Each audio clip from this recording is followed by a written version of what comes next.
Biya kamal ka Nuer Online TV bana racha ka kwi nyɔc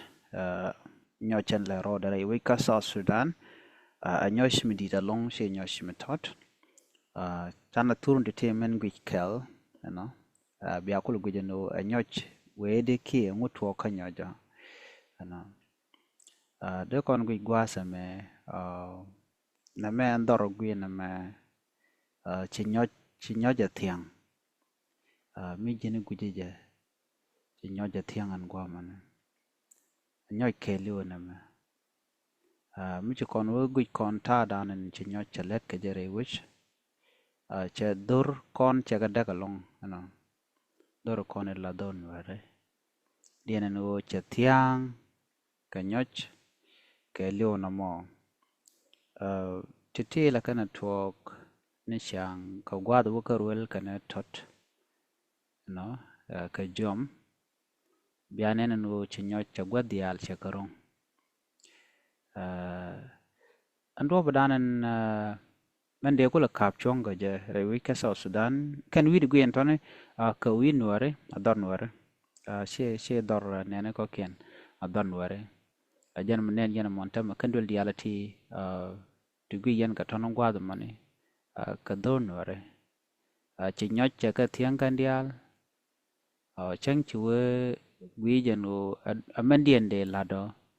shet kene kon lan nuere we ka South Sudan ka jen kunya jame dob dan de kana kap chonga ja da do metedi ko ne run la tuoke chi jen shanga kelo la tuoke ne run de ko ran kule ti jen o ene bana nyochame bana ja kap chonga ne re we dan ene bana ta danen chui nuere ka je ban ja kap chongone ko gwi enta ma kendul dial gwadum dinen o chatiang ka piu kina de shingten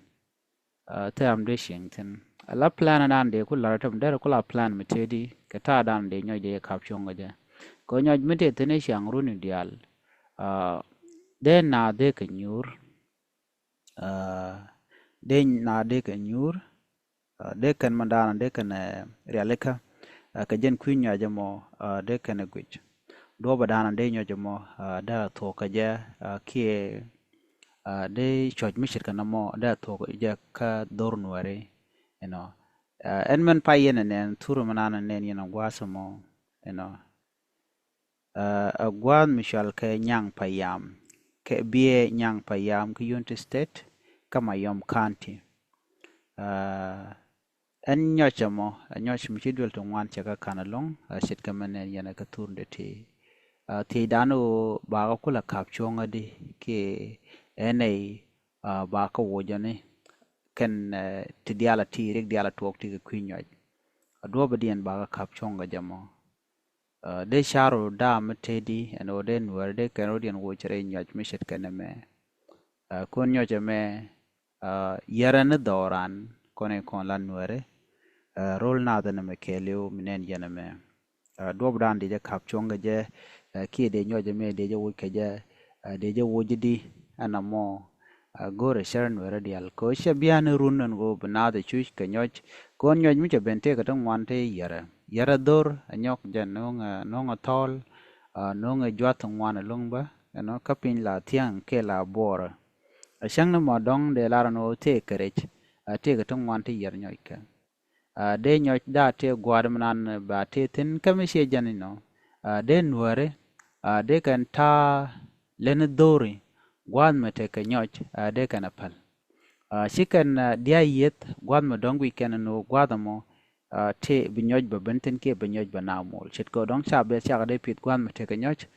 ko dong bi nyoj ba ka logurun de na de kan pur gwad mi momele tie te ka ko kamishe jan changa jano nyoj la be cha je bulong ka ta ko jen mun dan na ten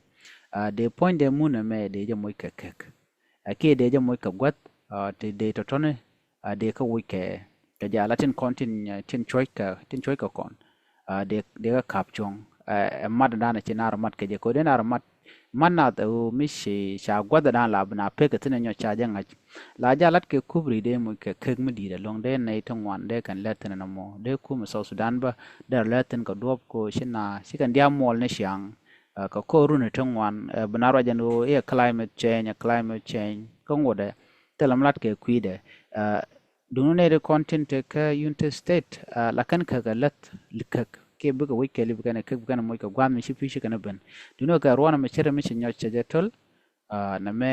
jere ka dana wone ten mentene content tama rewichin gini ka jan nyoja me yarata ngwana long no yarane kon yarata shiang manande ne kon de ka shianga ja ku kuje mo gone jano de kon ten kon lat karo den rewi dande kon ka ngaj ka ta shiang mandan en chunya kon ka ja nyoja me shi magwa den ta dande ne kapchong den ngai ka ja agenda na goro no de nyoga ye kele no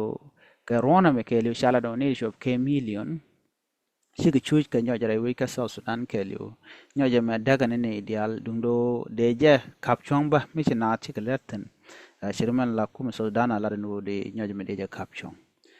kajan gwas mu chagwi nyang ngani lunga kanire kono ngo ka longa kwi go de kan nyojo mo de kan kapchong kanine kon la khaglat ka ko kwi mo gor jando de ja kapchong de to go de kula go ye ajan ler danan gor no de nyaga yekel ani ban je mu de dien bi ateka mal babay